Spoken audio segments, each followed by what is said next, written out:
I am Mr. Kellada. Jolly glad you're English. Are you English? Rather. British to the backbone. Whiskey or a dry martini, you have only to say the word. You'll be surprised to hear that Mrs. Ramsay bought that string at a department store for $18. Rot. It's real. Will you bet on it? Oh, Elmer, you can't bet on a... I was mistaken. It's a very good imitation. I think $18 is just about as much as the damn thing's worth. Perhaps that'll teach you not to be so cocksure another time.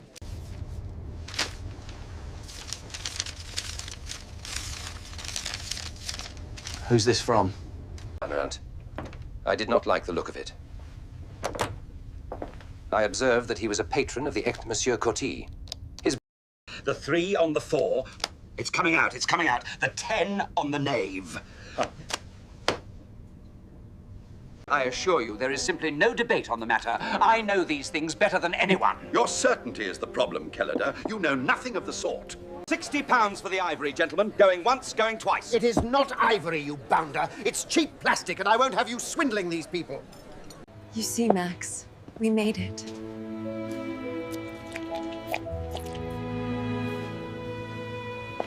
The war has finally ended, and the passenger liners crossing the ocean are filled to absolute capacity. If you're lucky enough to secure a berth at all, you take what you can get. For a professional appraiser, someone whose entire livelihood revolves around accurately evaluating the value of objects, sharing a cramped, anonymous stateroom with a complete stranger is quite the exercise in judgment. Our narrator, a sociable man named Mr. Kellada, is genuinely thrilled to meet his cabin mate. He views a fellow subject of the British Crown as an immediate friend, but the moment he offers a warm smile and an introduction, he is met with a wall of ice. His cabin mate stares at Kellada's wardrobe and grooming products as if they are personal insults. Sensing the quiet disdain, Kellada tries to thaw the tension. He loudly declares his allegiance to the Empire, proudly asserting that he is British to the backbone. To settle any unsaid doubts about his background in the mind of his snooty companion, he whips out his passport and waves it directly under the man's nose. When patriotism fails, Kellada pivots to a more universally valued commodity. Despite prohibition, he pulls a pair of flasks from his hip pocket, offering his cold companion a dry martini. The man accepts the drink and admits it is excellent, but immediately returns to his game of solitaire with a look of absolute murder in his eyes. When someone's friendly overtures are flatly rejected, they often look for validation elsewhere. If Kellada cannot earn the respect of the single man sharing his room, he decides he will simply have to prove his worth to the entire ship. 14 days at sea is a miserable stretch of time to spend in silence. Stung by the rejection in his own cabin, Kellada turns his boundless energy outward. Within 3 days, he makes it his business to know absolutely everyone on board. He inserts himself into every corner of the ship's daily routine, managing the sweeps, conducting the auctions, and organizing the quake matches. People start calling him Mr. Know-All. He takes it as a supreme compliment, completely missing the mockery behind the nickname. The ultimate proving ground for his expertise is the doctor's dining table. Here, Kellada sits alongside his icy cabin mate and a man named Mr. Ramsay, a heavy, dogmatic official from the American Consular Service who never misses a chance to argue. Ramsay is traveling with his wife, a woman possessing a rare, quiet distinction. She dresses simply but impeccably, carrying herself with a polite reserve that stands in stark contrast to her loud husband. Notably, she is rejoining him after spending an entire year alone in New York. Kellada's entire Mr. Know-All persona relies on the public assumption that he is undeniably correct about everything.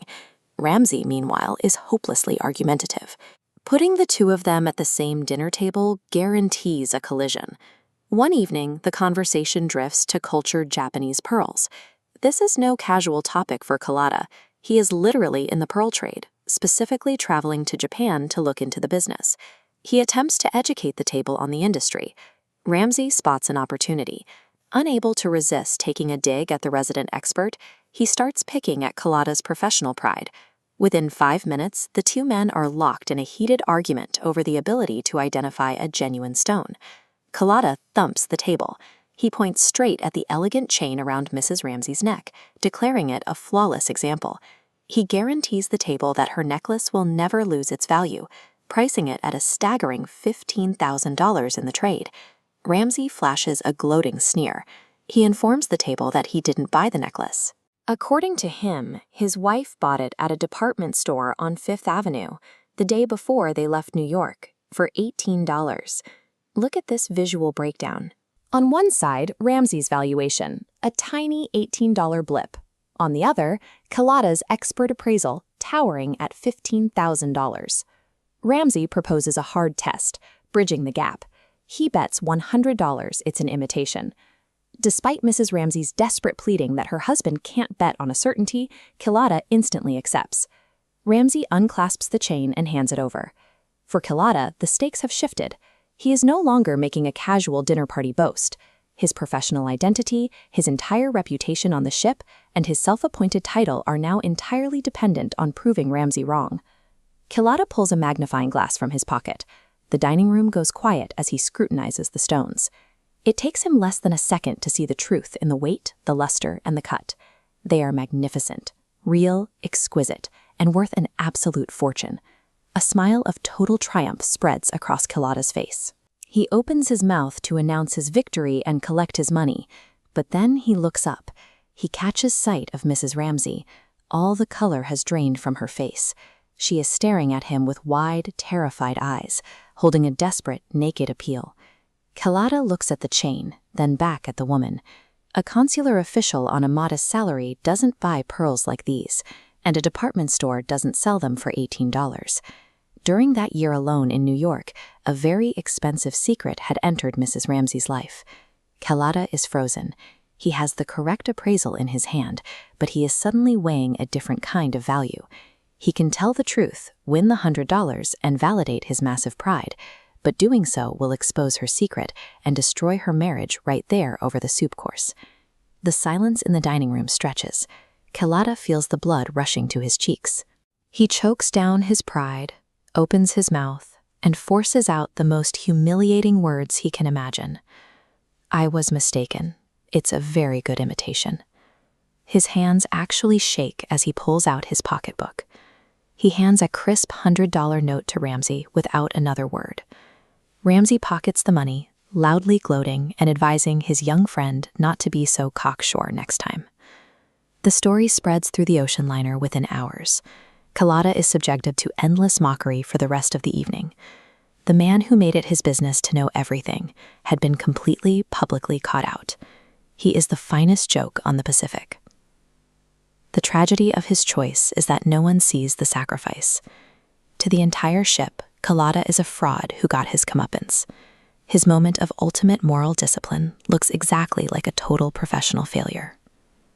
The next morning, Carlotta lies in his bed, smoking a cigarette and stinging from the public's humiliation. His English cabin mate is shaving when a small scraping sound draws their attention. An anonymous envelope has been pushed under the door. Carlotta tears the envelope open. There is no letter inside, just a single $100 note. Mrs. Ramsey's desperate, secret restitution. Carlotta reddens, tears the envelope into pieces, and asks his cabin mate to throw them out the porthole. The cabin mate asks if the pearls were real. Carlotta looks at him and says pointedly, "If I had a pretty little wife, I shouldn't let her spend a year in New York while I stayed stationed out in Kobe." The icy English cabin mate looks at the torn paper, looks at the money, and realizes exactly what happened at dinner. For the first time since they set sail, he gives Carlotta a genuine smile. He finally sees the man beneath the abrasive facade. Carlotta finally understands that his greatest valuation wasn't the price of the stones, but the weight of human dignity. Being right is a small victory when the cost is someone else's ruin.